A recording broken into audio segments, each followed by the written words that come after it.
વેસુ ખાતે આવેલ પોદાર રેસિડેન્સી સોસાયટીમાં એમએસએમઈના 45 દિવસના પેમેન્ટ ઉપર સીએ મહેશ મહેતા દ્વારા સેમિનારનું આયોજન કરવામાં આવ્યું હતું। એમએસએમઈના નવા નિયમોની સમજણ પૂરી પાડવા માટે વેસુ ખાતે આવેલ પોદાર રેસિડેન્સી સોસાયટીમાં એક સેમિનારનું આયોજન કરવામાં આવ્યું હતું, જેમાં સેમિનારના સ્પીકર તરીકે સીએ મહેશ મહેતા હાજર રહ્યા હતા। વેસુ વિસ્તારની સોસાયટીમાં રહેતા વેપારીઓ મોટી સંખ્યામાં આ સેમિનારમાં જોડાયા હતા।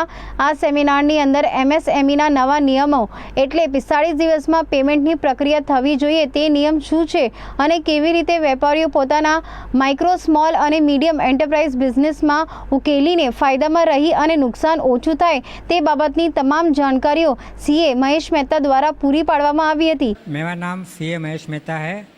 आज हमने पौधा रेसिडेंसी में एक section 43B sub clause H payment to MSME के ऊपर एक सेमिनार रखा था, जिसमें पौधा रेसिडेंसी के अलावा आसपास की society capital green, green valley, Rajan Zion, sun villa ऐसे सभी सोसाइटियों को मिलाकर एक सेमिनार रखा गया।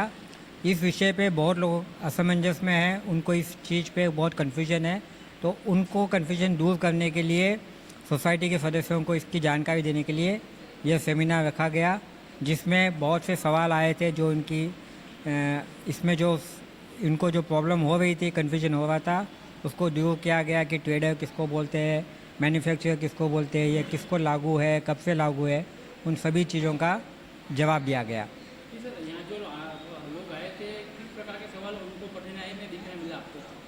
जैसे कुछ का सवाल था कि ट्रेडर को अप्लीकेबल है या नहीं है, किसी का सवाल था कि वो मेरा सप्लायर मैन्युफैक्चरर है या ट्रेडर है, मुझे कैसे पता चलेगा। तो जितना कोशिश हो सका उन सब के सवालों का जवाब देकर उनको संतुष्ट किया। कितना टाइम लगेगा लोगों को समझने में जो नियम है उसको लेकर? देखो, ये नियम तो 1 अप्रैल 2023 से ही लागू हो गया था, लेकिन लोगों के दिमाग में नहीं था।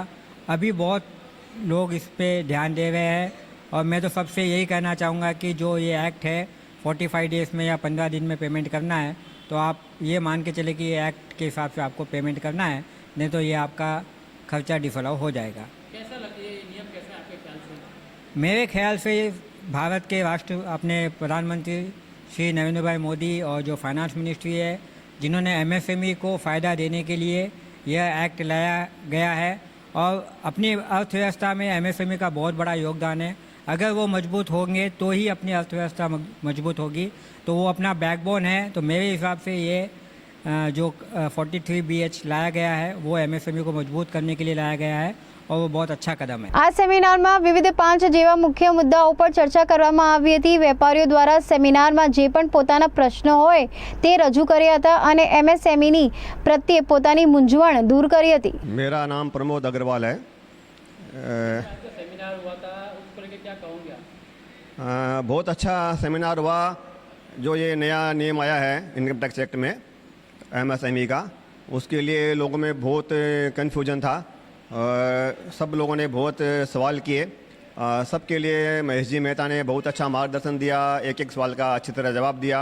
काफ़ी लोग संतुष्ट होके गए। मेरा नाम विमल सोनी है। ये जो सेमिनार है बहुत लाभदायक रहा, और वैसे भी एमएसएमई का जो ये अमेंडमेंट आया है बहुत ही अच्छा है उद्योग जगत के लिए। और इसमें 45 दिन में यदि पेमेंट सबका होने लग जाएगा तो जो साइकिल है बहुत अच्छे से चलेगी। जब हम चाइना से जो इंपोर्ट होता है उसको हम एडवांस में पेमेंट देते हैं, तो अपने व्यापारी बंधुओं को एमएसएमई को जगाने के लिए, जिंदा रखने के लिए 45 दिन में पेमेंट करना बहुत आवश्यक है। मेरा नाम नितिन सलेचा है। आज का जो सेमिनार रहा वो बहुत ही शानदार रहा। उससे पहले हम दुविधा में थे, पर इन्होंने काफ़ी इनका महत्व समझाया। एमएसएमई का जो भी व्यापारी वर्ग है उनको जो लोन की सुविधा है गवर्नमेंट जो दे रही है, उनकी भी है जो 2 से करके 5 करोड़ तक की सीमा की है, तो व्यापारियों को बेनिफिट भी है। तो एमएसएमई देश के लिए अच्छा है, कानून है, कोई दिक्कत नहीं आएगी। और पेमेंट का जो धारा 45 दिन का कर रखा है वो भी बहुत आगे अच्छा रहेगा, क्योंकि जो रोटेशन 6 महीने तक का जो पेमेंट करे थे वो अगर टाइम पे किसी को मिलेगा तो उसके लिए आगे और सुविधा रहेगी।